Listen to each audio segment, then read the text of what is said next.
घने जंगल में एक ग्रुप 5 युवा लड़के लड़कियां, उनके पास टॉर्च है। वे हंस मजाक कर रहे हैं। यार, ये सब फालतू की बातें हैं, कोई भूत प्रेत नहीं होता। लेकिन गांव वाले तो कह रहे थे। अचानक जंगल में सन्नाटा छा जाता है। पक्षियों की आवाज बंद हो जाती है। ये क्या हुआ? इतनी चुप्पी क्यों? दूर से एक काला मंदिर दिखाई देता है जिसमें से अजीब लाल रोशनी निकल रही है। वो देखो, वो मंदिर, चलो देखते हैं। लेकिन जैसे ही वे मंदिर के पास जाते हैं, एक भयानक चीख सुनाई देती है। उनकी टॉर्च अपने आप बुझ जाती है। राहुल, तुम कहां हो? सन्नाटा। फिर एक एक करके सबकी चीखें सुनाई देती हैं और फिर अंधेरा। अगली सुबह पुलिस वाले जंगल में खोज रहे हैं। केवल बिखरे हुए कैमरे और कपड़े मिलते हैं। फिर से 5 लोग गायब हो गए। यही वो मंदिर है जिसके बारे में सब डरते हैं। 2 सप्ताह बाद गहरे जंगल के बीच एक पुराना मंदिर खड़ा है। उसकी दीवारों में दबे पांवों की आवाजें गूंजती हैं। उसके अंदर कोई नहीं जाता, क्योंकि जो गया वो लौट कर नहीं आया। लेकिन आज एक लड़की उस मंदिर के रहस्य को जानने आई है, और वो नहीं जानती कि मंदिर उसका इंतजार कर रहा था। अदिति, एक 25 वर्षीय पत्रकार, अपनी बाइक पर गांव की ओर आ रही है। वह एक रहस्यमयी मंदिर के बारे में खोज करने आई है।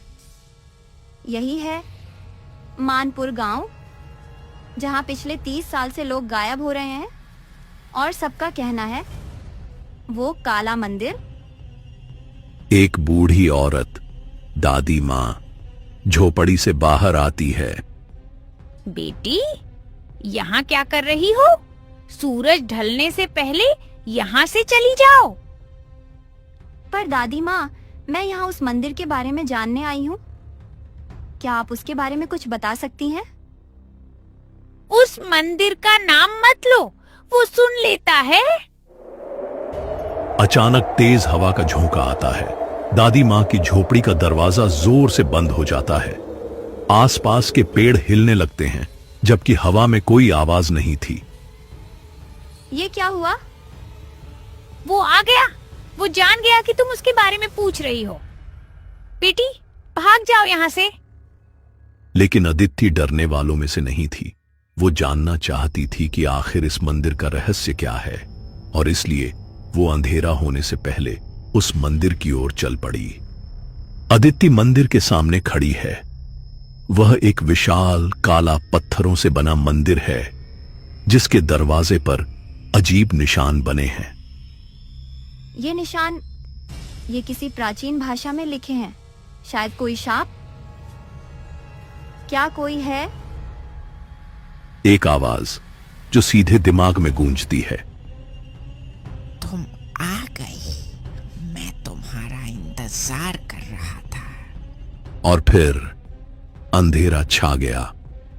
अदिति ने जो सुना वो किसी इंसान की आवाज नहीं थी। वो कुछ और था, कुछ ऐसा जो मरा नहीं था, कि चीख गूंजती है और फिर सन्नाटा।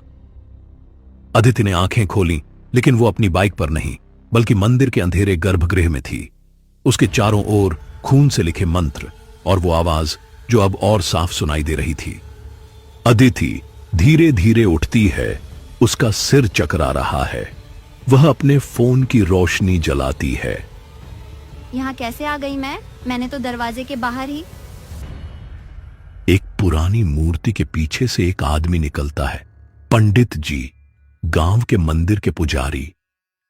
तुम जिंदा हो, पर यहां आने वाला कोई जिंदा नहीं बचता।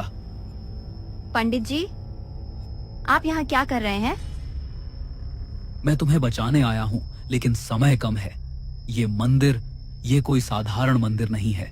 यहाँ 200 साल पहले एक काला जादू हुआ था।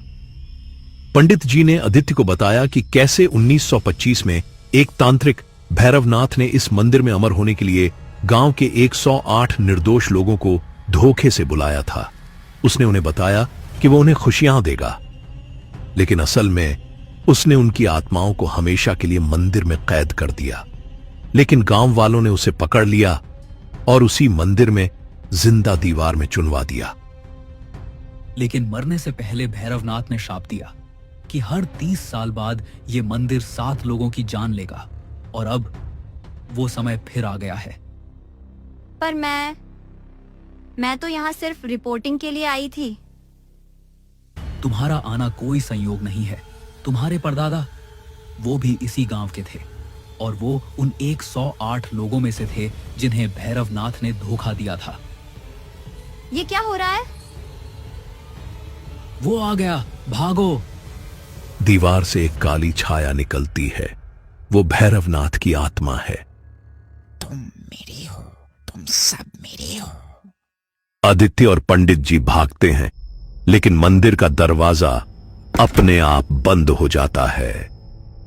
आदित्य ने महसूस किया वो फंस चुकी है और भैरवनाथ की आत्मा अब उसके बहुत करीब थी।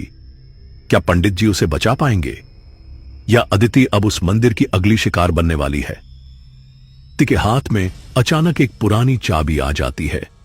वो किस दरवाजे की है और क्या वो उस शाप को तोड़ सकती है? अदिति की सांसें तेज थीं। उसके हाथ में वह पुरानी चाबी कांप रही थी। पंडित जी की आंखों में डर था, लेकिन कहीं गहरे एक आशा भी। क्या यही वह चाबी थी जो 200 साल पुराने शाप को तोड़ सकती थी? ये चाबी ये मंदिर के गुप्त तहखाने की है।